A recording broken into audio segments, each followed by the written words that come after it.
Why is Hex better than Bitcoin? Well, first of all, it's the fundamentals of the code. The fundamentals of the code are better than Bitcoin's fundamentals. The inflation model is better than Bitcoin's inflation model. The staking feature is better than a mining feature.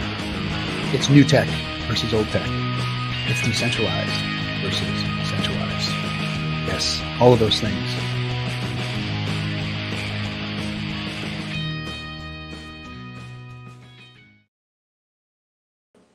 Well, hello, Hexicans. How you all doing today? Captain RG3 coming to you from the kennels. This is my buddy. This is my little puppy. He had just turned 1 year old on Friday, and he's an Ambolino Mastiff. He is named Justice. Oh, buddy. So I'm hanging out here taking care of business. But this morning, I got on the phone with my boy, Johnny Chaos, and we've been talking about some stuff that's going on, and we would like to have this discussion open out there with you guys. So without further ado, ladies and gentlemen, one of the premier voices of Hex, one of the smartest guys in the space, and probably one of the most hated by the community, other than me, Johnny Chaos. Bring him up. What's happening, Johnny? Can you hear me all right? Everything good? Hear you good. Cool.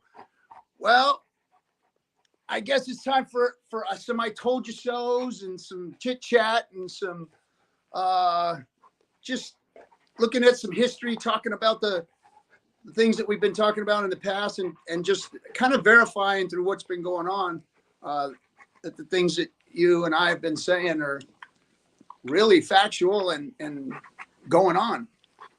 I think the biggest problem is that we do have a lot of people that this is their first cycle.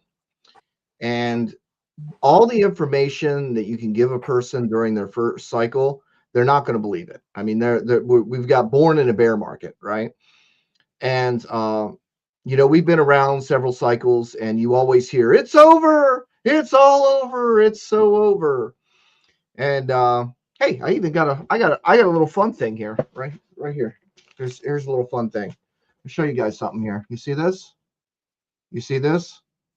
Are we in a bear or are we in a bull? Well, here's what happens, okay? It's one or the other, okay? If you're in the bull, if we're in a bull right now, that means we're going into a bear. But that's okay. You know why? Because once you're in the bear, it goes back into a bull. And back and forth and back and forth and back and forth. So it really doesn't matter where you come in. It matters how long you stick around. So you don't sell. So cycles are cyclical and not linear? Yeah.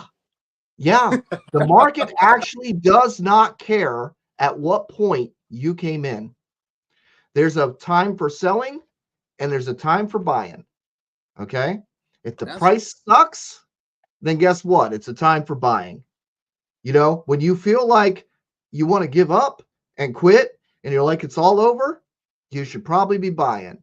When you feel like you're invincible and you're a genius and you're unstoppable, you probably should be taking some profit. Okay. Yep. Now, and like I said, most people, it's like they haven't experienced the gains yet. They haven't experienced it yet where they try to buy in. And, they realize the next day they're only getting half the amount of coins that they would have the day before. Yeah. So now here's the other thing, just to go back to what you were saying, to add to it, that just when you think it sucks, it can suck more and suck more and suck more and then suck a little bit more. So you got to realize that's part of it too. There's not just one suck. There's a lot of suck going on when it starts sucking, and that's where we're at right now. Can we? SJ has the ability to pull up screens. You don't, do you? You can't pull up screens from where you're at. No, I can't. I'm on my phone here. I'm lucky I got. Is she hanging out in the background? Oh, she is. Okay. Oh, so look. So look, okay, this is a site that we sued. If you Yep. notice, we're not listed anywhere here. Okay. No Pulse, no PulseX, no nothing. We're not listed here, okay? Nobody hardly uses this site anymore. Who cares? We've got tablets going on Amazon. Amazon gets 30 times the clicks that this site does. We have just stepped around the gatekeepers and they can suck it, okay? But the point that I'm saying is you need to understand some stuff, you know? And I would tell you guys, go look at this coin or go look at that coin, but you're not going to believe me. You're not going to believe me. Doge. 2014, 2015, 2016, 2017, 2018, 2019, 2020, all the way up to 2021, it did shit. Nope. Nothing. Absolutely. Nobody wanted that crap. Nobody wanted to buy it. The founder Then ran what away happened? from it, dumped it. The founder dumped it, ran away from it. The founder not only dumped it and ran away from it, he quit crypto altogether. He made this in an afternoon as a joke, okay? And you talk about there's too much inflation. Doge is merge mined with Litecoin, and there's 10,000 more units every minute. 10,000 more units every minute. Did that stop it from going almost to $1? It did. It blew up. It went almost to $1. Why? I don't know Why, what's showing Johnny? it Why right here on $1? this particular chart, but on some exchanges, it went all the way up to almost $1. And that was not because there was something special going on with Doge. Nothing. It's because people decided to buy it. People decided to buy it. Because why? Because one dude who makes rocket ships said it was probably something you should take and put in your bag.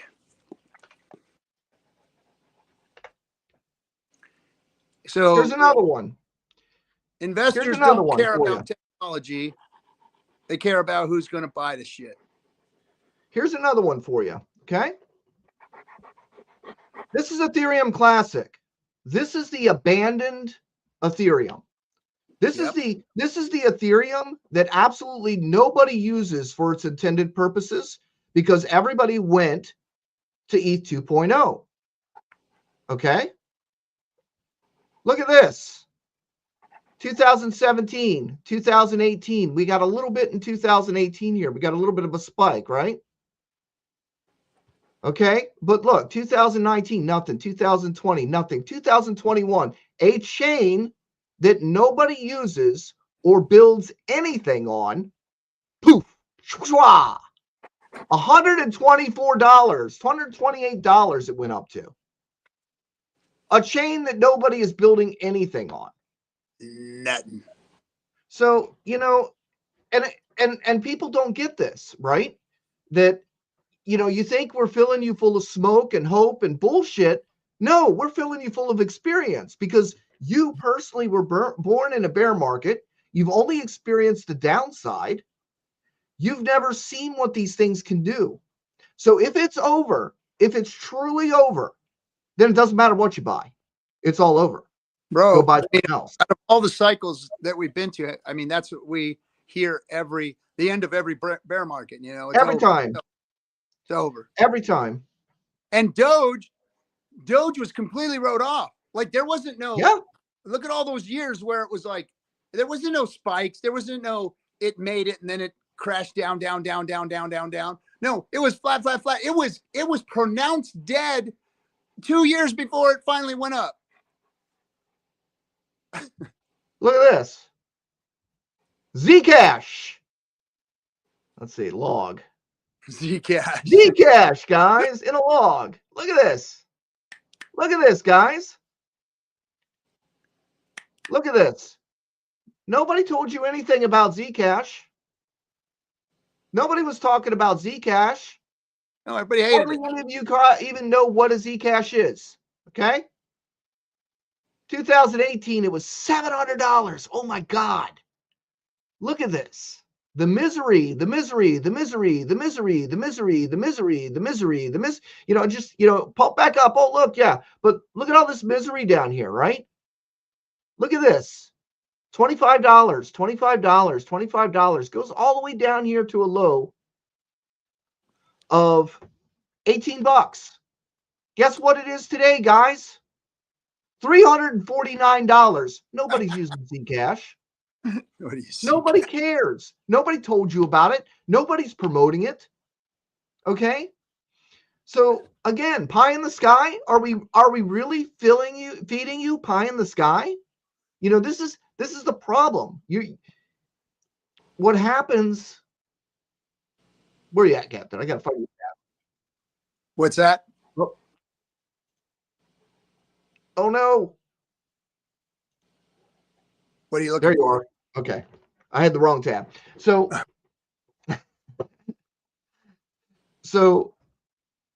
okay, now I totally forgot what I was going to say because I stopped in mid-sentence. Go ahead, take from there, Captain.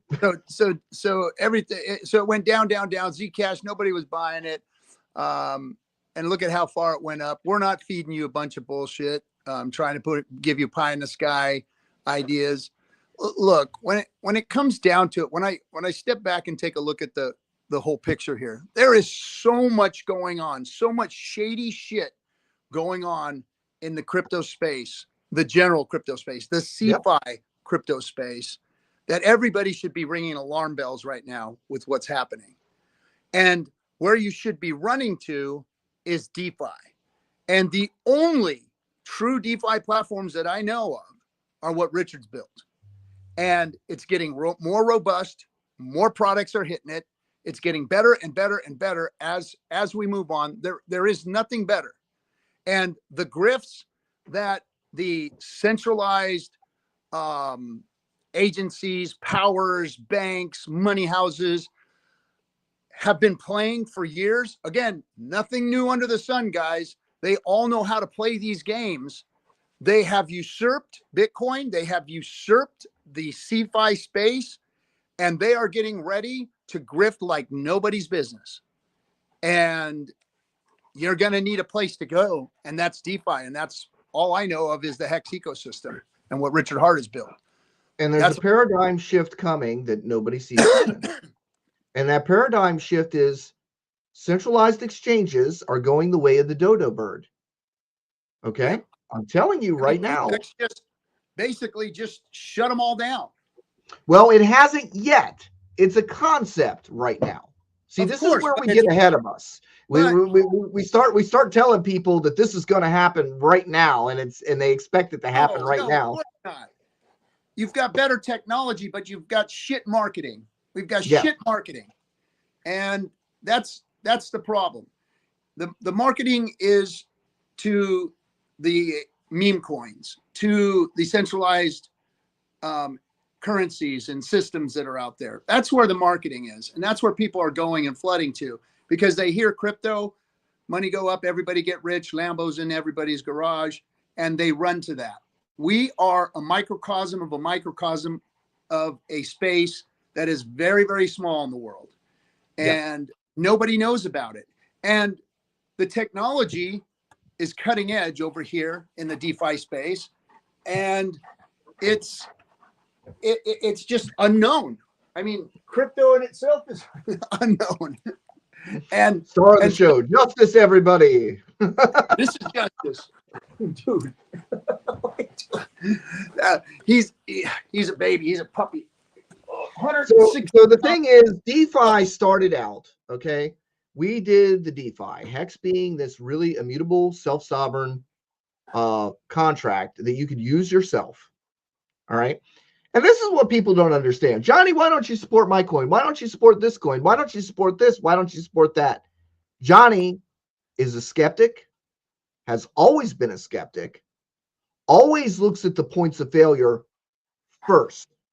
I am product development background, which means whenever I look at a design of anything, I see all of the points of failure first to decide whether or not it's worth doing. Okay? I approach tax with the same scrutiny. All right? I did not get lured into the get rich quick. I didn't get lured into all the outrage marketing and stuff that drew everybody in. I believe that drew a lot of the lottery mentality people. I believe it did draw a lot of the people that were looking for the new thing. And then when Pulse Chain came out, that was the new thing. A lot of people left Hex and went to the new thing because it's Richard's next 10,000X coin. Now, mind you, from a design aspect, they are not the same. They are completely different items altogether, with completely different use cases and completely different animals altogether. So there was no guarantee of any aspect that Richard's next coin was going to do a 10,000x. And for the people saying this is the next 10,000x, that was bullshit. Not even Richard said that. Okay. So you got to understand, Hex has locking features in its design. You got to understand that only 7% of the supply is now available, and hundreds of thousands of people more know about it today than knew about it when it launched. And there's less than 7% of the supply available. So as soon as people realize it's, they already know that it's there. Everybody that is left, they all know their way back. The people that decide to jump on, you're all going to be competing together. Period. That's just how it's going to go. There's only going to be so many seats to take. Now, you can say, okay, well, you're just shilling the coin. Look, I don't care. If you don't want to participate, go ahead, tap out. There's 10 more people waiting to take your spot. But Johnny, when I mean, you could correct me if I'm wrong. When I came into the space, and of course, I was intrigued and definitely attracted to the investment tool of crypto. I mean, I knew that it was new emerging technology that can change the world, that can better finance, and I wanted to be involved. And as we understood what it was all about, we became evangelists. We wanted people to know about it. And, in the beginning, it was the and exposed the bullshit. And exposed Bitcoin, the bullshit. And it turned into bullshit. It turned into crap. It turned into garbage. And then those of us who got in early, we saw Richard as somebody who was going to do something different, who was going to change the way crypto was being done. And that's what he has done. He has not done anything to rug pull anybody, or his technologies have always been solid. Price be damned. He's not in control of the price per se, other than, things that he could do to maybe better the system or whatever. As far as, the bags that are held, liquidity that's positioned, whatever. And he has his reasons. Hey, Richard, could you please call up the government and tell them to do something about that PMI so people aren't broke so they can buy crypto again? That'd be great. If you could just get right on that, and make the governments, adjust that PMI rate. Yeah, that's what we're asking, right? Yeah. So we came in to make the world a better place with crypto. And I don't know of anything better. If there was anything better, I would have went out and did that. But instead, I know where it's better, where it's best, and where it's going to have longevity. And that's here. Well, it doesn't feel like the best all the time. And that's kind of the characteristic of it, is the fact that it's 90% wait time. It was never, people had this idea that they were going to quickly flip it and get out and buy what they wanted and be a winner, right? Yeah, it's the fundamental. Let me bring up this one little thing here.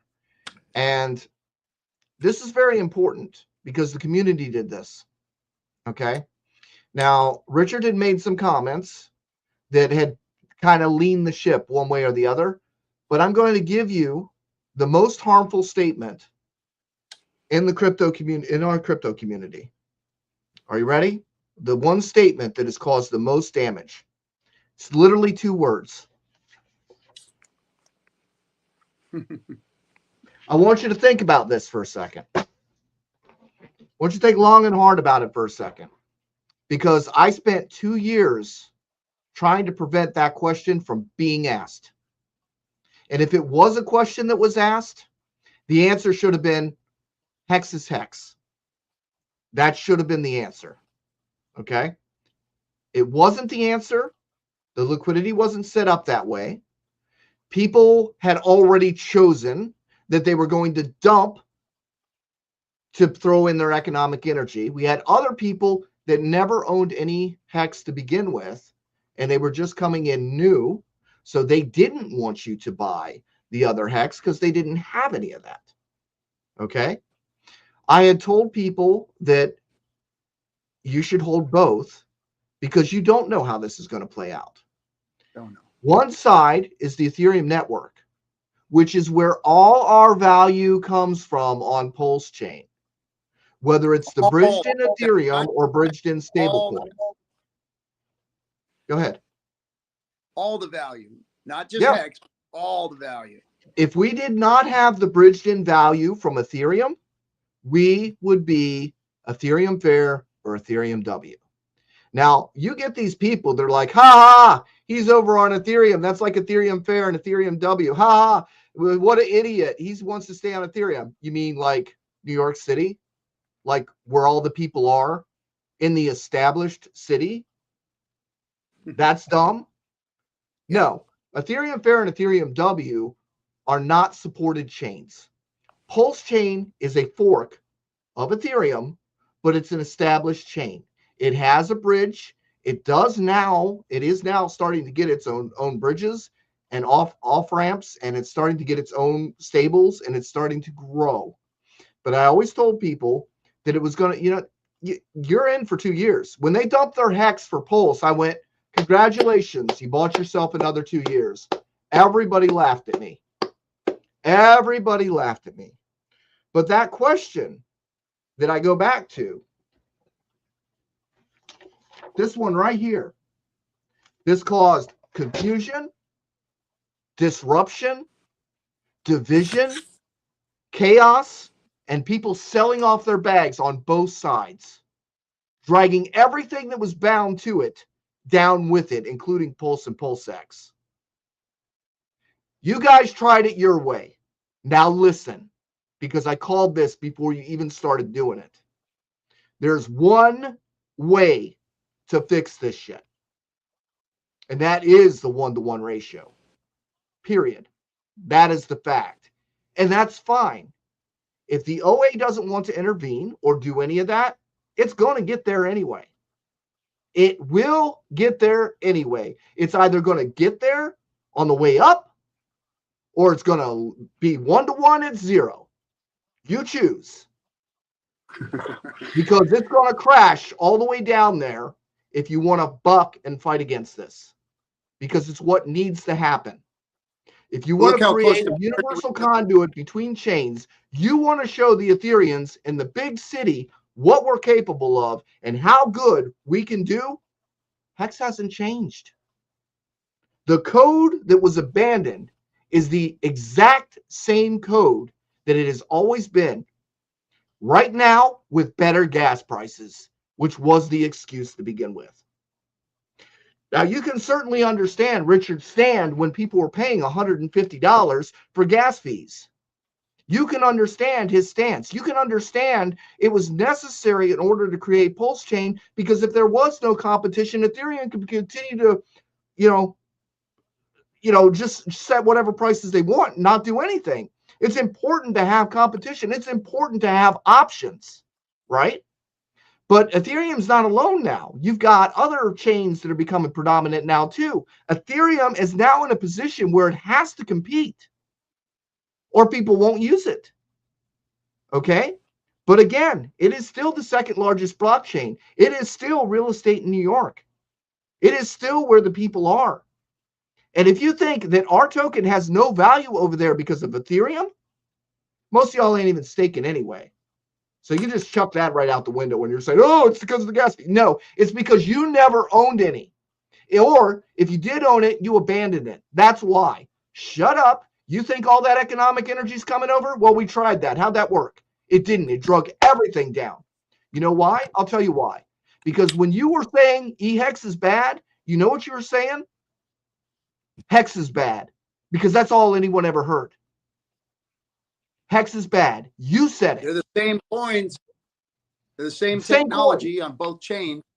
So let me tell you this. If you're an Ethereum and you see a coin over there on your chain in a thriving city and it can't survive over there, what the hell makes any Ethereum believe that they're going to come over to our little cannibal island where everybody's trying to poke each other in the eye with a stick is going to be any better than their great city? if a franchise cannot exist in the biggest city there is, what makes you think going across the ferry, driving through the woods, and going to hang out with a bunch of savages is going to be better? So I'm tired of this shit. These people, look, they have already shown us what they'll do. They leave the new thing, which Hex was, to go to the next version or the next new thing, and they're going to leave that new thing for the next new thing. That is their behavior. That is their habit. And it's only a matter of time before it comes crashing down if you try to support a premium. When you think about it, there's no liquidity on Ethereum. Can you elaborate, please? Thank you. We don't want to crash the charts, right? Yeah, stop selling your Ethereum side. You won't crash the charts. Maybe support your coin. You won't crash the charts. Maybe provide liquidity. You won't crash the charts. Maybe that, yeah? But that's okay. I'm not really worried about it because none of y'all own Ethereum Hex anymore anyway, so it's all good. But, well, Cap does.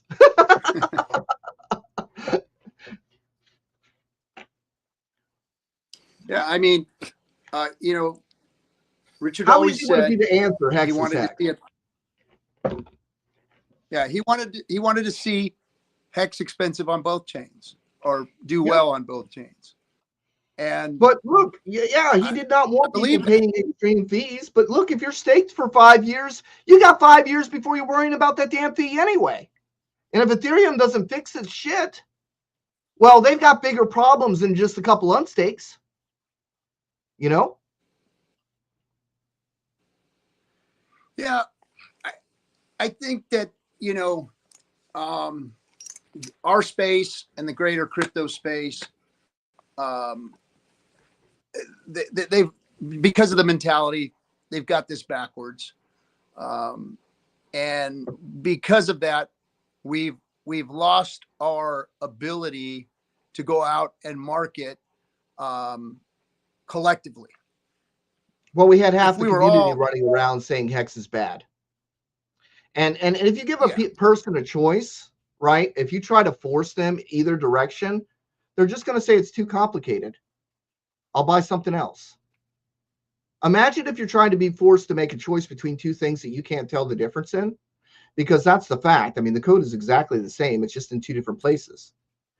And something really powerful that people don't understand is that people that have just heard the word Hex or just hear the word Hex and decide that they want to buy some, if they open up their MetaMask because they can't find it, they don't know how to find it, they just open up their MetaMask and type Hex, they can buy it right there. Guess what they're buying? That's not Hexicans. That requires no skill. That requires no education. That requires no sitting through 3 hours of explanations. Okay? And they're gonna. When the price goes up and they hear, ooh, Hex is up today, they're going to open up their MetaMask and they're going to hit buy. And you won't be there to say, no, not that Hex. Buy the other one. Well, how do I buy the other one? Oh, well, first you this and I'll screw that. I'm not buying either. Congratulations, you screwed up again. But people aren't in the, it's decentralized marketing at its finest, dude. People give you guys shit about the tablets. They're like, the tablets never work, because they have no idea what a good idea that is and the amount of effort and work everybody's putting into that. They've got no clue. Everybody's got an opinion, but nobody has any experience. And the people that do have experience are like, yeah, whatever. My opinion's the truth. And there's no way to know. There's no way to filter. There's no like requirements for this shit to decide whether or not somebody's reliable or not.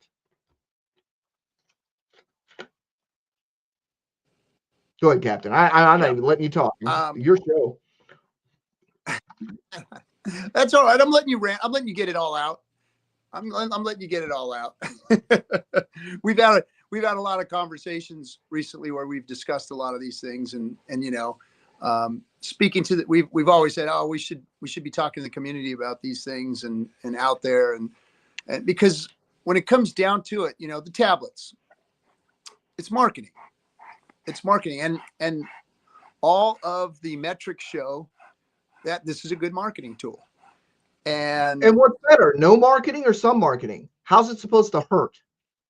Exactly. Does anybody else have millions of brand awareness tablets going out? No. Okay. Well, if it sucks, fine. It sucks. It's still better than none. If you get a 0.0001 return, you're doing better than everybody else. To be completely honest, the negative feedback that we've got from the tablets from outside this community. I'm not talking about the bitching, moaning, and complaining about, the tablets are bullshit. I'm talking about the negative responses that we've got from people outside of this space have created more buzz and more eyeballs coming to look at the ecosystem than anything else. So I'm not worried about, how they're being received or perceived or whatever, so what if they're an item that isn't super spectacular? Like, we're not giving everybody a certificate for a treasure or whatever. This is a free, useful device. Since we've started this thing, my son has come home with, 2 of these things now in his goodie bags from birthday parties. And, not the Hex ones, of course, but these little tablets. And people use them. They sit on their counters. They write on them. They leave notes for their loved ones and all this kind of stuff. Just like the real estate market does something very, very similar. They actually would go hang a paper tablet on your door with their logo and stuff on it. Why do they do that? Because they know you're going to stick that. Exactly. Those things work. Now, why do they work? Because they're useful items. People use them all the time. And the beautiful thing about the tablet versus a paper notepad is a paper notepad runs out and then it's gone. This thing stays there. You erase it, you write over it on top of it again. It's always there, And you're more likely to throw away a paper notepad, even if it is a nice little one with leather binding and stuff. You're more likely to throw this out when it's used up than something electronic, right? Yeah. So here's the thing with brand marketing. Brand marketing is not instant green candles. For everybody out there looking for this one event that's going to pump your bags so you can get out, whether you're expecting a God candle, whether you're expecting this advertisement to hit really big, or this, just click out. You're a tourist. You are here for the wrong reasons. Okay? Just click out and go away now. You're a tourist. You're waiting for that one event. You are lottery ticket shopping. And people are going to say, oh, here's Johnny bastardizing us because we want our lottery ticket. So go buy a lottery ticket. Go play roulette. Go gamble. Have fun. I don't care. But the point is, we are here to take over crypto. And I'm not bullshitting. We are here to take over crypto.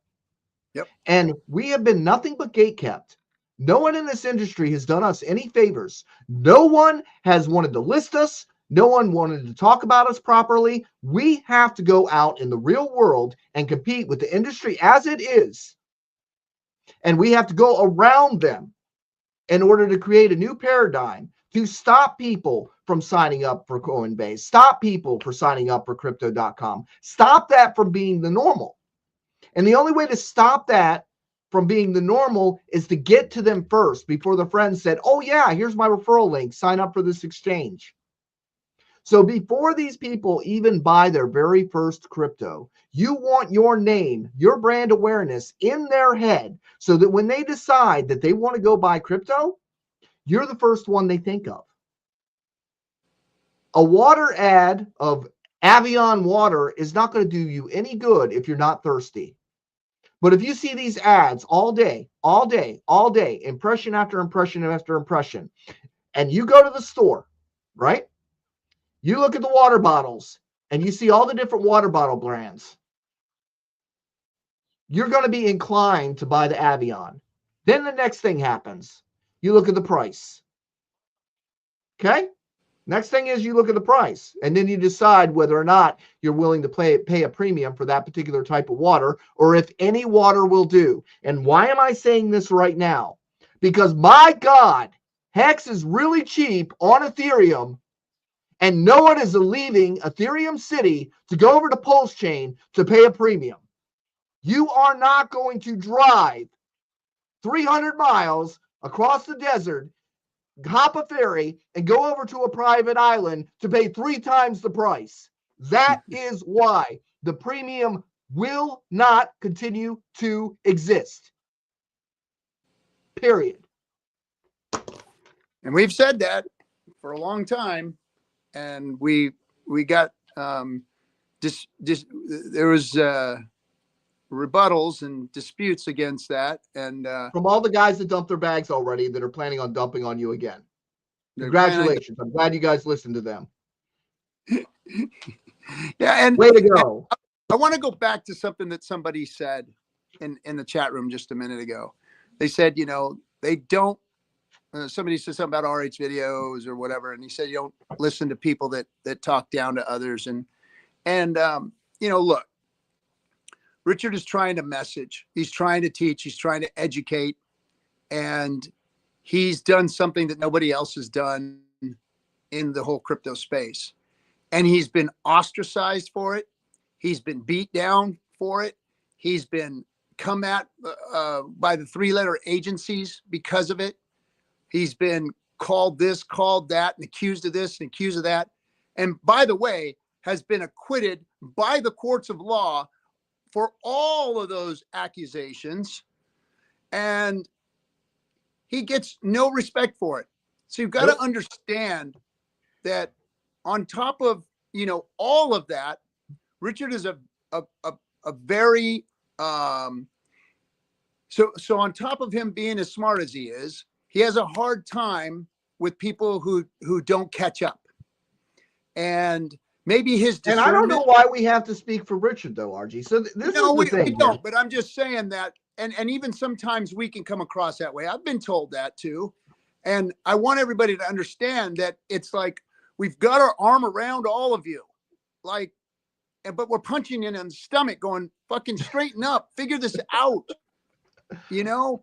But we got our arm around you. We are here to help. We're here to educate. We're here to market. We're here to make this thing go to the top. Like you said, we're here to take over crypto. And we just need an army of people doing the same thing, going in the same direction, speaking the same narrative.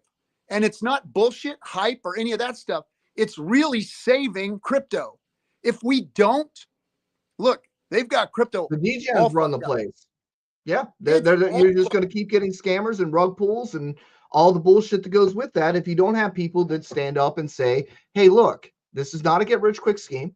This is an invest over time thing, not to, you know, FOMO in at the tops, not put more money in than you can afford to lose. Have a time frame. This is for money that you don't need right now to send to your future self. That has always been the way I've addressed this. I have never told anybody to just throw thousands of dollars into this stuff. And I've told people that, you know, you are going to have to wait.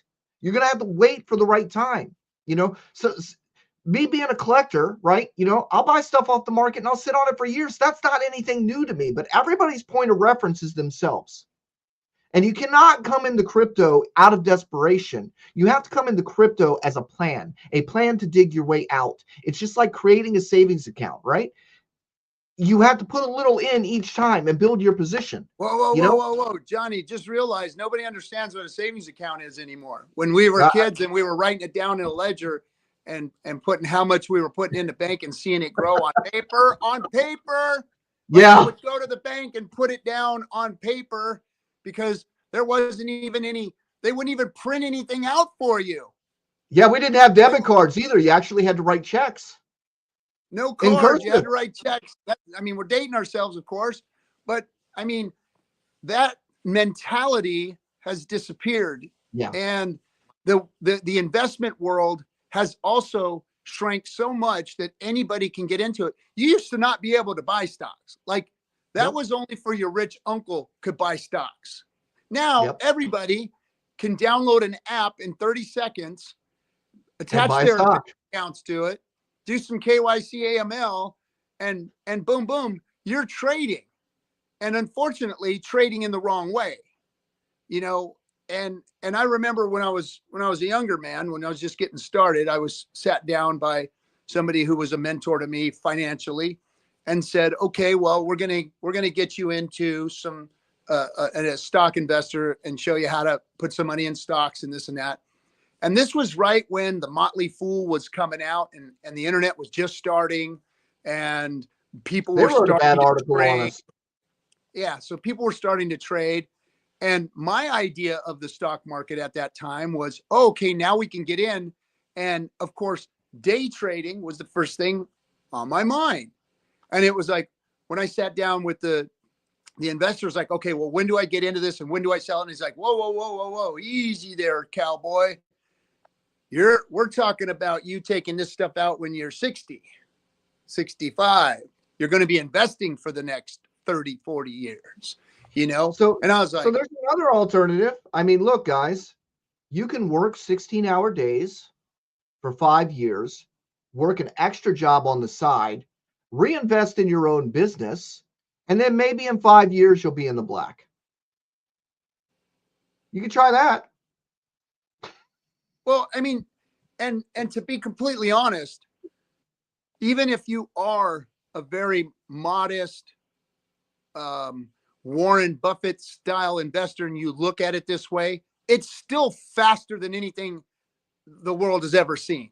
Yes. The way, I don't think people understand what crypto or what DeFi really means to finance, because it's way early. And it got stifled because of the S-load functions. I really believe that whole S-load function thing, RG, was to force people back to the centralized exchanges because nobody wanted to pay $150 for a swap fee, right? But now all of a sudden the centralized exchanges get their middlemanship again because they're only charging $3 or $4 for a swap, right? And paying for the EVM and what it does. Because see, here's the magic in crypto, is that now, because of the EVM, we have positive externality of market of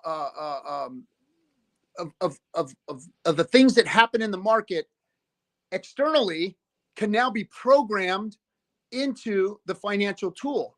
And I'm talking about externalities that are sentiment and emotions and all of these other things that are out there can now be programmed, you know, yield and all these other things that were different, separate and positive externalities out there are now programmed into the financial tool. And that's what speeds it up so much, is now you know what Hex is going to do. Hex is going to generate yield at a certain percentage based on the amount of people that are in the pool. Period. End of story. Period. And this is the thing. So staking was, you know, people like to say, well, there's no yield. Here's the problem with there's no yield. First of all, yes, there is yield. Let's talk about that one that we have a regular conversation about all the time. Yeah. So this is the fun thing. Okay. 1 hex per day per T-share. Well, it ain't worth nothing. It's worth less than a penny. Today, how much was Bitcoin worth when you got 50 Bitcoin blocks and they were only a penny? How much electricity did you spend to make a 50 Bitcoin block that was only worth 50 cents? I bet you'd like one of those blocks now. Because see, here's the thing. With this producing 1 hex per day per T-share, 1 T-share on Ethereum right now is $40. You stake it for 5 years. Okay. Now, I'm not telling you to stake. Frankly, stay out of my pool. Don't stake. Don't listen to me. Whatever. Okay. But you get 1 hex per day per T-share.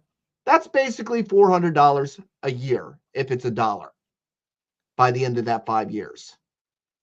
For 5 years. Okay. So you're staked for 5 years. You can't sell it for 5 years. At least you're not supposed to. If you serve that whole term, and in that time frame, which would be into next cycle, it's $1, then you weren't making a penny a day. You were making $1 a day. Yep. So that $40 T share is now $2,400. You have just 50x your money.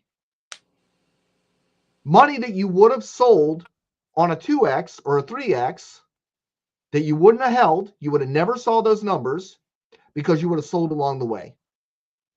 But instead, you get a 50x. Yep. Now, that's if.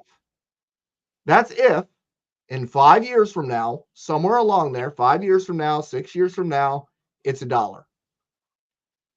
And you bought today. Okay? There's a lot of ifs there.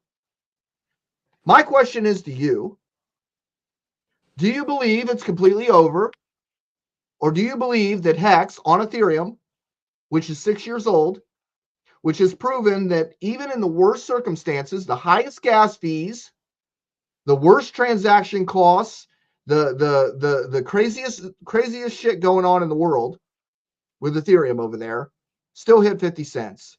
Do you think with the better gas fees, with 100 times more people knowing that Hex even exists, and only 7% of the supply actually on the market, that maybe we could possibly do a 2x over last all-time high? That's the question. Do you think that maybe if the price starts to go up of Hex, that people that don't even know we're here might hear the word Hex, look at the chart, and decide to buy some? Because I'll tell you right now, $100,000 moves the price a lot. You're not going to get $100,000 worth of Hex at these prices. Good luck. Yeah. So, hey, you got to make decisions on what you want to do, or don't own any at all. But there was absolutely no need for people to trash Hex, because Hex is not, was not, never has been broken. Ethereum just needed to fix their roads. Now Ethereum is forced to fix their roads. And as time goes on, the system can only get better. The yield can only get better, because even though the OA came in, the OA also has to come out. And guess what that did? That ate up more inflation. Because what do we know the OA doesn't do? The OA doesn't sell. The OA doesn't sell. So and the baseline happens in Hex. It's basically a reset, because the yield per T-share per day is going to go up as the supply inflates. Exactly. So what we got was actually like two halvenings that happened all at once, which you don't hear anybody in Bitcoin complaining about a halvening. No, that's supposed to make everything go up, right? That limitation on supply that comes onto the market, that lack of supply, that supply shock they like to talk about. We just got two of those back to back because of the supply reduction, which means majority of the new coins are going to the OA and they never actually hit the market. And only 7% out there of the total supply is even available for sale, assuming that any of it's available for sale. It's just sitting there. It doesn't mean it's for sale. Only a fraction of that is even for sale. So good luck, you know. Yeah, it's very scarce. And to tap into the scarcity model, you know, people, you know, give me the argument about Bitcoin, you know, having the scarcity model that it has. But it's going to inflate to like 2140 or some shit like that. So what does that matter to anybody that is here alive today? It doesn't. Oh, yeah. Oh, the cap, the Bitcoin cap. Yeah, that shit's funny. It's like, yeah, it inflates for 120 years. Yeah, it's inflationary for the next 120 years. When they tell you that shit's deflationary or not inflationary, that's bullshit. They say it's immutable. That's bullshit. What's a BIP? A BIP is a Bitcoin improvement proposal. That means they can change the code. Wait a minute. What? They can change the code? Yeah, the hex code doesn't change. It's immutable. It actually is immutable. Really Bitcoin is not a mutable code. Ethereum is not a mutable code. Pulse chain is not a mutable code. And try and use the same model to grab the inflation by mining Try it. Try going out there and Yeah, mining. go and ahead. get Go profit. mine. You can't. And You can't. and the threat of a 51% attack is more real than ever, especially Well, two with companies already own 51%. They could conclude together. Two companies already. So basically, Bitcoin is a model. It's gotten to the point where it's no different to the Fed. They print, you don't. Yeah. It's just And like now, the Fed. They I print, think, you don't. You're a consumer, not a producer. You are and a I consumer of somebody else's goods. and I think arguably that the U.S. is the biggest holder of Bitcoin now, isn't it? Yep. Woo! Wait a minute. The United States owns more Bitcoin than all of the Bitcoiners, than all the maxis, and they're Wow, isn't that still interesting? doing it? You're I thought kidding this me, was supposed right? to be a people's currency, not Fed 2.0. So But they cheered it. They cheered it, RG. They cheered it the whole time. BitRock, BlackRock, please come buy our bags. We're out. We're not cypherpunks anymore. We're not about this innovation space. We don't want an alternative for the people. Please come buy our bags. Take all our Bitcoin away. Our bags are so heavy. yeah, and they did. They sold out. They sold out, and they've disappeared, and they're done. And now they put stablecoin legislation together that is going to allow them to back it. Well, they've already doing it with treasuries, with U.S. treasuries. So now it is on the same trajectory as the dollar. It is now completely correlated with the dollar forever, and the market itself with the treasuries. And people aren't seeing that. You know, I know that the legislation hasn't really started popping in, but guess what? They all position themselves. They're all making their own stable coins. They're all able to print their stable coins as they want. They've all asked that nobody look at their books so you can't see what assets are backing them. I mean, it's all set up. And guess what? Now we've got stable coins that are being backed up by guys like CZ. CZ, the guy who took FTX, let everybody pour into it, and then broke it. Yep. He didn't warn anybody. He set it up so that he can crush it. And he crushed all those people that got into FTX. That is chicken shit. CZ, you're a chicken shit motherfucker.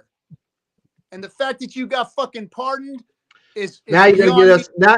Now I gotta watch shit. out for those damn cipher ninjas, dude. They're gonna come take us out now. Yeah, well, that's fine. Bring it. Bring it. Come on, CZ. I got Uh-oh, RG's frozen. boy. But it's beyond me that they're allowing this shit to happen again and again. But he did actually go to jail. What? He actually did go to jail. Yeah, he went to jail. He went to jail and for his people crimes. don't talk about that. Everybody's been telling us for the past 6 years now, Richard's going to jail. They still ain't got him. No, and they've all been in orange jumpsuits. They've all been in orange jumpsuits. I mean, I think there's a meme out there that shows all those guys that said Richard was going to jail sitting in orange jumpsuits, and Richard's in his Gucci. Yeah, that's about right. And that's funny. But see, the governments will come after you if you are profitable. You put a target on your back. Okay. You can't just make $1 billion and go unnoticed. All right. So, the fact it's just so weird that, but I get it, right? Everybody wants to put it about the man, right? The fact is, this is the code. Okay, the code does what the code does, regardless of what the man does. Okay, exactly. If you're following the man because you're expecting him to buy your bags, no. Vitalik's not buying your bags either. He's selling on your head. Just be thankful the OA is not dumping on your head. Oh, just be thankful. I put all my money in and I lost. Who put all what? Who did what? Bro, can we stop personifying someone else to point at for your choices? Daily questions from people who know who I am and know what I do about whether or not they should buy XRP or whether or not their XRP is safe. Really, they tell me this, and I'm like, I don't have to tell you. The they themselves tell you They tell you how much they sell every month. Every month they're going to dump on you, and they tell you, and people are still buying it. Still buying it. Still thinking that it's going to do this super special thing and be the coin of the. I mean, you've got to get rid of crypto. Was made to get rid of middlemen. If your crypto isn't getting rid of middlemen, if it has middlemen or is looking to put more middlemen into it, then it's not crypto. It's not. I mean, I don't want to go all conspiracy. I don't want to go all conspiracy, but I sometimes wonder whether or not the exchanges are behind some of the wallet drains that happen with like MetaMask, and they're putting together websites that are drainer addresses, because frankly, that's to their benefit. If people try to step out and do a self-sovereign wallet and then they get hit by these drainers, then they're like, oh shit, I guess I should have stayed on the exchange where it's safe. I mean, it just seems almost like a moat. And, you know, no one's trying to, we're like the only community that, you know, when Hex came out, we had to learn a lot of stuff. We had to learn how to sign a signature. That was not a normal thing. How do you sign a signature from a wallet? Ask somebody that question, see if they can answer it. Ask them how to add a custom RPC to their MetaMask wallet. See if they understand what that is.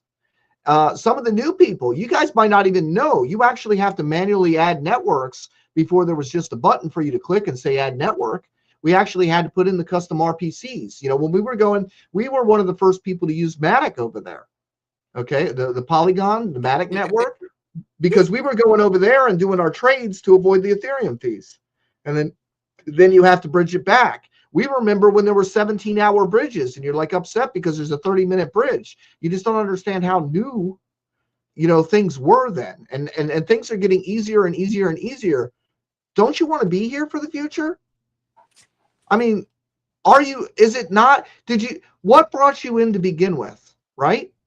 You came in because you saw higher prices. Okay, you paid a lot, but you're here. You got your ticket.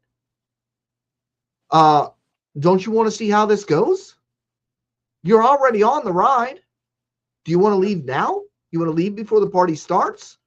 You don't believe the party's ever going to start? Look at the coins that I was showing you guys earlier. This shit can flatline for a long time and then just pop off. It's very simple. Look, if you don't want to reinvest, you don't want to make your situation better, pretend you don't have any crypto, shut it, pretend you burnt your seeds, just walk away. You don't have to talk to anybody or anything. Come back and check in a couple years. See if you made the right decision. Yeah. It's that easy. Walk away. You don't need this kind of stress in your life. But if you want to see this future developing, then don't you want to be along for the ride? Do you think it was easy for us when every known streamer, every big name streamer, and all of their followings were calling us scammers every single day? Yep. That we had trolls all up in our chat that was more than the people that even followed us. Hundreds of comments saying, piss off, scammer. Hey, it'd never work. Market cap's too high. You're stupid. You're such an idiot. You're just Richard's lackey. Quit parroting the shit that he's saying. Do you think it was easy then? Now people are just, yeah, heck, you're one of those Hex guys, whatever. Yeah, that's not how it was. It was a witch burning at the beginning. Okay? Yeah, it was an absolute witch burning. We were all out to get you. It was either going to fire you up or it was going to incinerate you. And a lot of people got incinerated, you know? Yeah.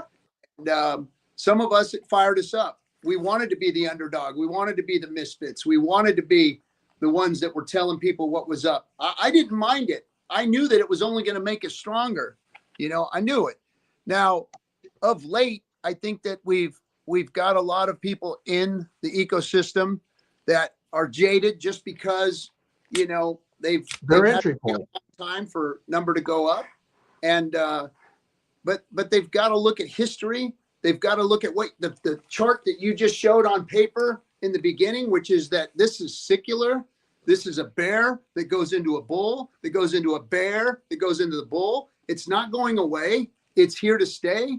And we are in a bear market cycle, ready to pop into a bull market cycle. Yep. And whether this one's elongated or whatever, you know, it is what it is, but it will change. stick around long enough and this change. It will change. It changes fast, and it's set up to change fast. That liquidity is thin. It doesn't take much to buy up all the supply. And then the only people holding it are the stakers. And we, look, guys, you think we wouldn't tell you if we knew exactly when shit was going to happen? Exactly. You think we're really just like trying to keep private information from you?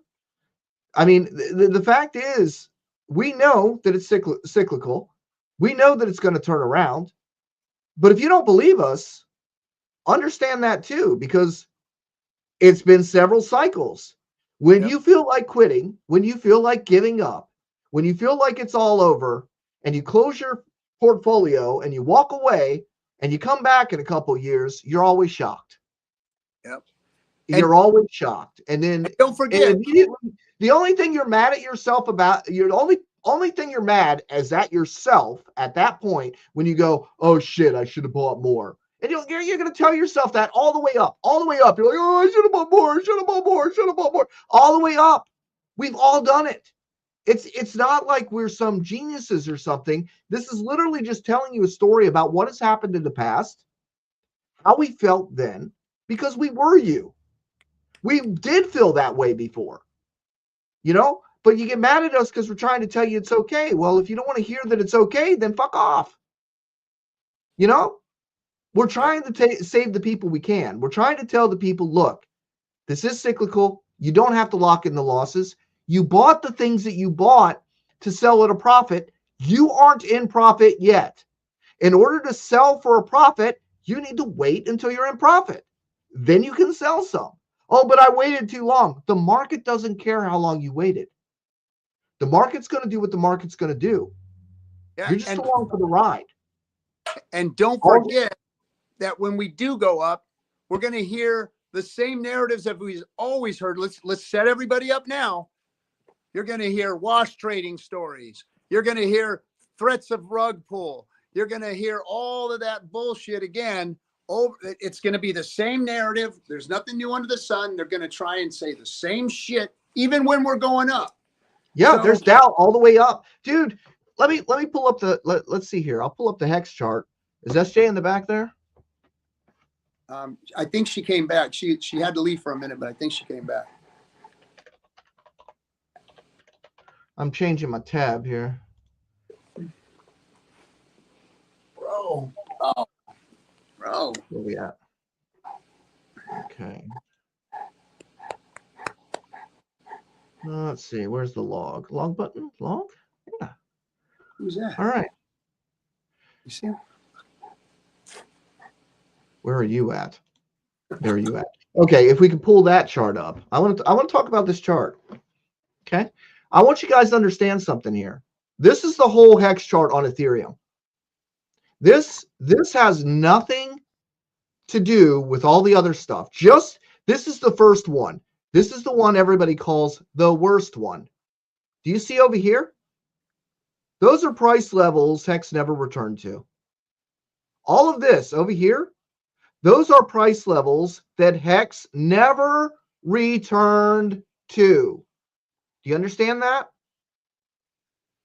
There's going to be another cycle. You're going to lay this chart. You're going to start this chart over here, and you're going to make a new chart. And then this chart at some point in time is going to look like this one down here. Yep. In fact, if we go over here and we want to zoom in on what it really looked like then, why don't you look right here and look, what did we get greeted with? It's all over. It's all over. Right? We finally get this big ass move here. And when someone said, well, Johnny, they got it all back because you're 99% down. No. When this God candle came back in, we never returned to this price. So there you go. It's right on the chart. When that God candle came in, that first God candle came in, we never, ever touched that price ever again. It was gone. Gone. When these God candles came in, then yes, we did break down because we're back down here if you want to look at the chart. But I want to show you, even up is not a straight line. where would you have sold, right? If you weren't staked, you would have sold anywhere in here. We could have sold anywhere in here. We weren't staked. What about this candle right here? Would you have sold on that candle? Is it finally over? Because I can tell you, our largest influencer, who actually had a following when nobody even knew who any of us were, told everybody that Hex is going to zero. Richard's scamming the community. He's doing recycling, and he's going to make his own coin, and he's going to make it better because he's going to eliminate the OA. And boom, the community pull up that chart. gone, right? Yeah. And then look what happened. By the way, guys, all this that happened down here, we've never been back there. Okay? Uh-oh, look at this, guys. Look at this. Look at this rounding top here as this goes across here. Oh, look. 1, 2, 3, 4, 5, 6 daily candles. It's over. It's over. We're talking about a complete retrace all the way down. Oh, it's over. It's going to be a complete retrace. Is it? Wait a minute. What's going on here? Oh, look, it's all over, right? It didn't make it to the retrace. We got a candle here. Okay, all right. Oh, there it is. It finally breaks down. It's all over. So you get this idea. This is what you end up feeling. Was it over there, guys? How extreme did that feel down here? Would you have sold in that stuff down here? Because look what it went to do. So when you're zoomed in, guys, yes, it looks miserable. But when you zoom out, guys, is this the worst chart you've ever seen? Look at this. These are price levels that is never returned to. This is the abandoned hex. This is your abandoned hex. Still never returning to those price levels. Where are we going to be next cycle? Exactly. Where are we going to be in the next 4 years? Do you think we're never going to get, you think that was are we one pump chump or not? Because we're not going to know until we go through this next cycle. Is that all Hex had, or is there more juice in the tank? Yep. I think one of the best videos to kind of see that in real time as it moves is, remember when they did the year-end Hex, what do they call it? Oh yeah, Hex Rewind. The Hex Rewind. Cadets Hex Rewind. The first Hex Rewind shows the chart moving. Watch that. It's creeping up, and then boom, and then all of a sudden, wham, it goes up again, and then boom, and then wham, it goes up again, and it just keeps continuing to exponentially grow, and that's how these things do, and it takes time. I don't think that 5 years is enough time to say something should be breaking out, and crushing the $3, $5, $10 range. It's just not reasonable. I mean, what we're seeing is reasonable, and the system is only getting better. It's only better than the rest of crypto, and it will see its day again. It will. Yeah, and this is the thing, everybody wants to crop and they want to measure from the top down to the bottom. They don't want to point out the fact we're still 100x off the bottom from the all-time low. When you take combined hex, you're still 100x. Does 100x off the bottom sound like zero to you, or does that sound like 100x off the bottom? Exactly. What does that exactly sound like to you? So this is one cycle. One cycle.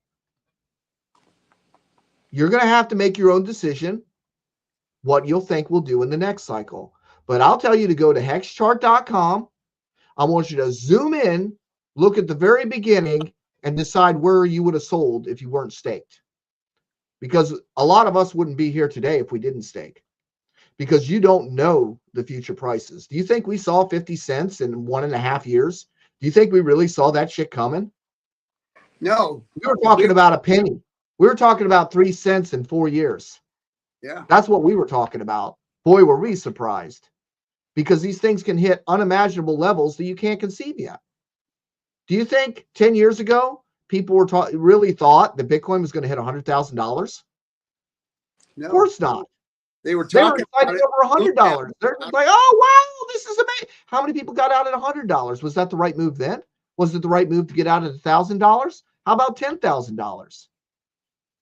How about $20,000? It crashed all the way back down to 3. How do you know? We are all guessing where the price movement is going to go. What we can tell you is the state of the system, the liquidity, the awareness that people have that a thing exists, and the methods in which they would use to purchase, and how much availability there is. Even the whole wallet watching thing is, we can't tell you how many new buyers are going to come in when the retail rushes in. We can't tell you because that's not on chain. When you're wallet watching and you're seeing the movements on chain and the buying stuff, you're looking at people that already have coins.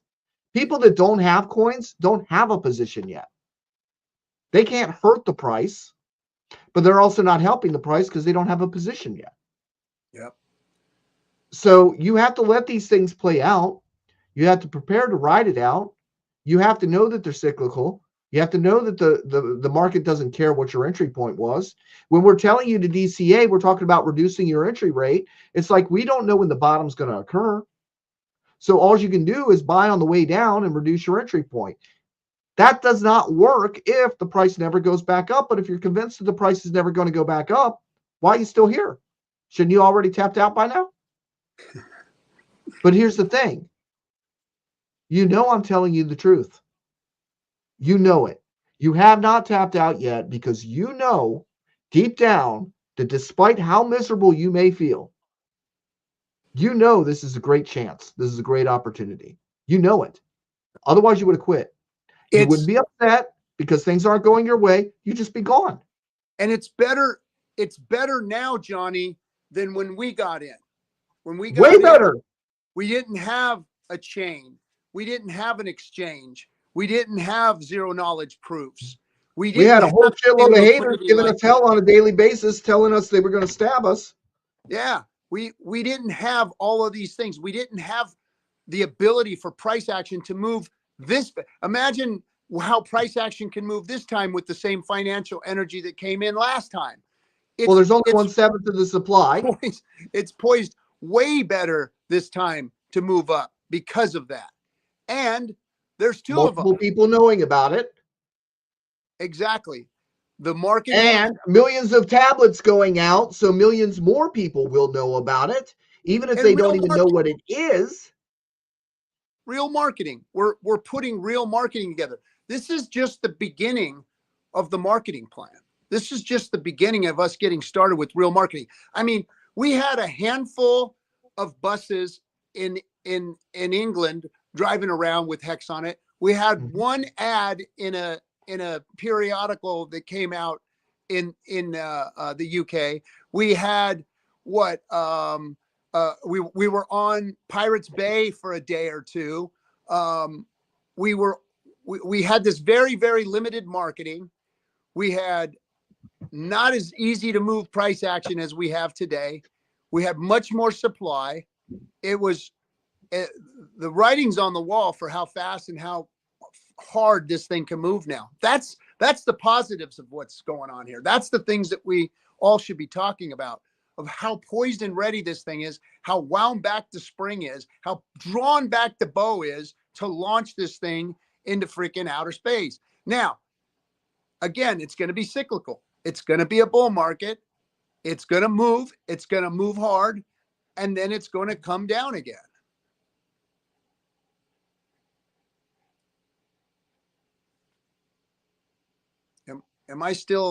Are you still there, Johnny? Or did I lose you?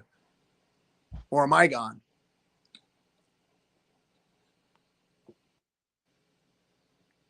Oh, Johnny said he'll be right back. So he had to take off for a second. So I'm here. Oh, so that's the positives of what we should be speaking about, is how better positioned Hex is right now for a move to the upside than it was when we first got in. And like you said, that's 100x that has never been taken away from it. Yep. And the technology is the same. All these things are the same. It's only better now.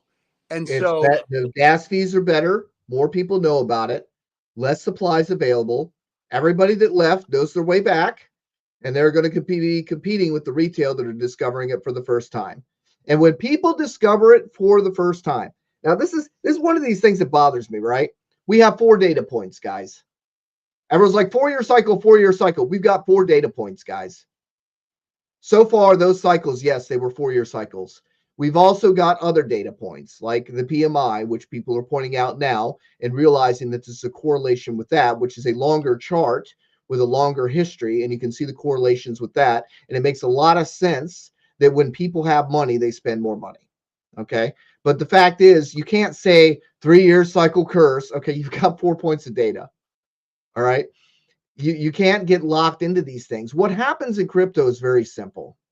A lot of people are in the right place at the right time, and they hold for the right amount of time. They hold long enough, and then they become the heroes. They could buy a dozen shit coins, right, and happen to have the one that takes off because everything pumps in a bull. That's why we're not in a bull. We're not talking about institutional manipulation. We're not talking about institutions which are a bunch of newbies only buying the coins that they're even aware of, and they're just dumping shitloads of money into the coins that they're aware of. We're talking about actual retail alt season where people come in, okay? Everything pumps. Weird shit that you've never even heard of goes off. People are paying $40,000 for monkey picks. This is what an alt season looks like. We're not in that. Do you see any of that stuff? Do you see anything that resembles exuberance in any capacity whatsoever? No, of course you don't, because that's not the market we're in right now. Right now, we've been in a bear market. We continue to be in a bear market. We've been in a bear market, but that's okay because the bull is next.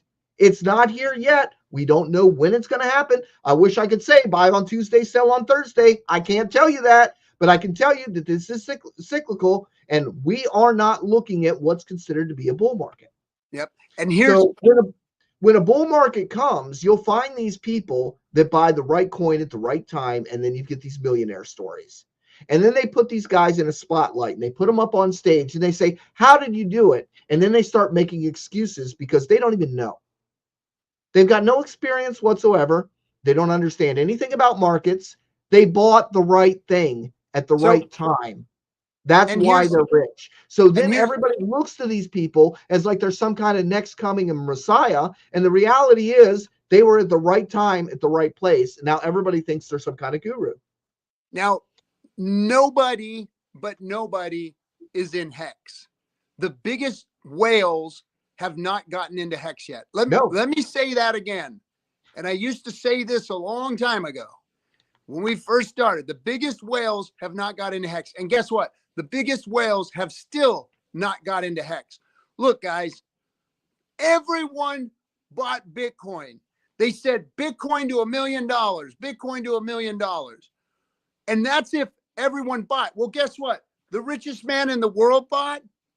All of the financial institutions, that institutional money that they wanted to come in, they've all bought.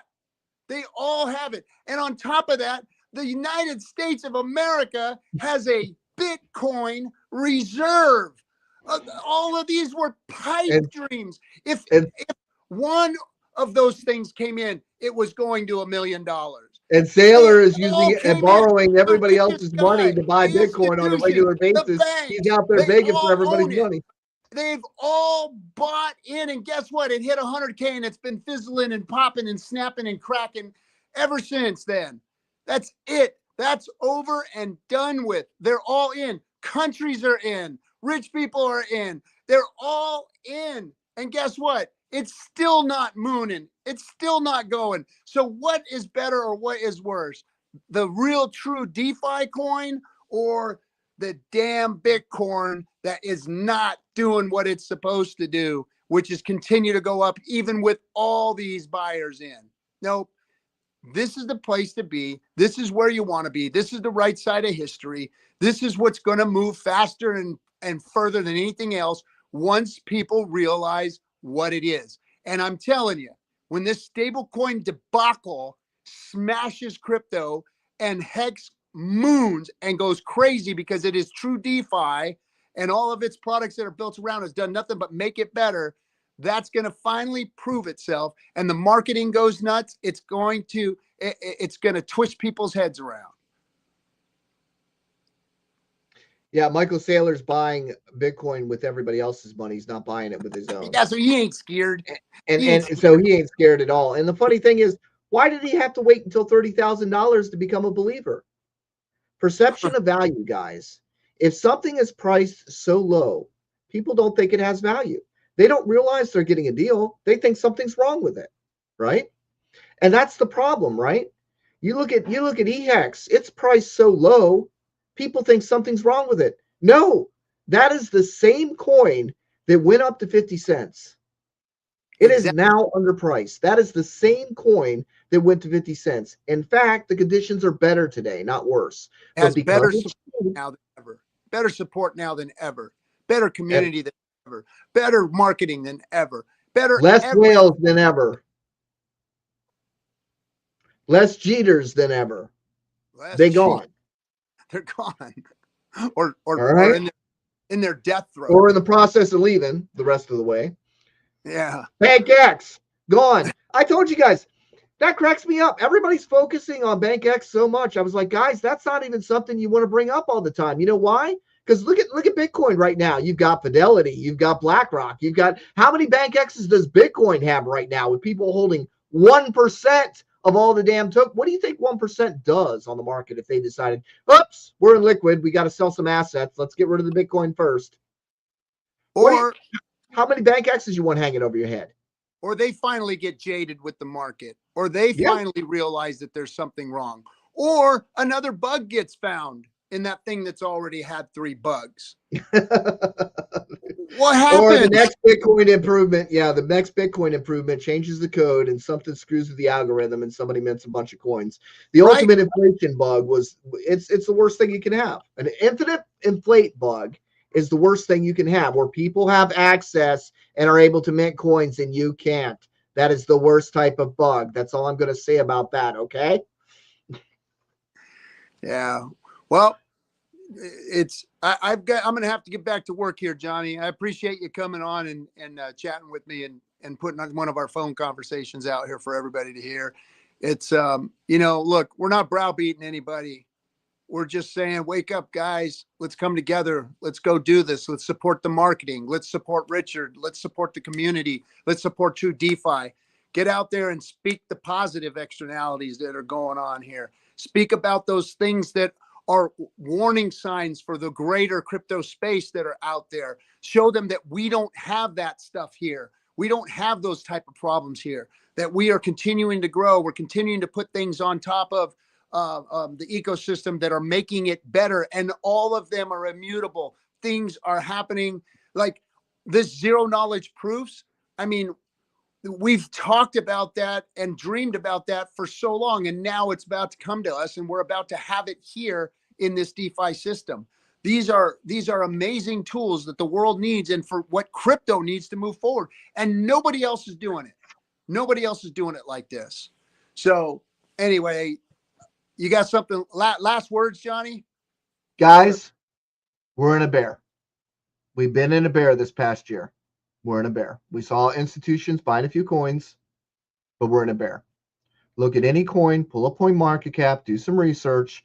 Look at any coin. They're all 80, 90% down below their recent all-time high. That is a bear. There are a lot of coins that are going to reach $1. I expect Hex to be one of them. We're in a bear, but at the end of the bear, you get a bull. It's coming. I wish I could give you the exact day. I wish I could tell you when it's going to turn around. I can't, but it is coming. This happens every single time. It's when you want to throw in the towel, and it's when you want to give up and quit. That's when you should be adding to your stack. And you can write your bags. You can write your bags. I put a video together on that. I know it's not what people wanted to hear, but if you want to enjoy the ride, the rest of the ride, I told you how to do it, and I put that video up for you on Twitter, how to write your bags. So I hope that helps. I hope you guys enjoyed this stream, and thank you, Captain. All right, my man. Thanks for coming, Johnny. Everybody, fight the good fight. Get out there, stick it in their face, let them know what's going on. Speak positive. And I'll tell you what, there is no better or stronger or smarter community out there to go out and do this. You guys all know what to do. Just know that we're going to be fighting up against everyone still. There's still a lot of heat coming our way. And know this, neither me nor Johnny want to unalive ourselves. That's for sure. So if anything ever happens, they got us, guys. If anything happens, they got us. Oh man. And then don't forget also, we are the only ecosystem. Hex and Pulse Chain and PulseX are the only cryptos that have beat the SEC. The SEC. Beat them. We beat them. They didn't. No settlement, no bribes. Never mind. We don't want to go up against you guys. No, they fought us. They fought us hard. They brought everything they had. And they did it in a horrible way.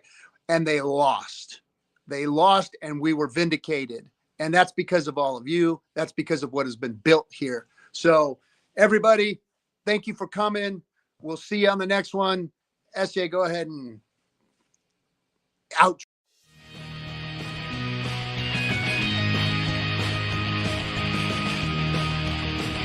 Why is Hex better than Bitcoin? Well, first of all, it's the fundamentals of the code. The fundamentals of the code are better than Bitcoin's fundamentals. The inflation model is better than Bitcoin's inflation model. The staking feature is better than a mining feature.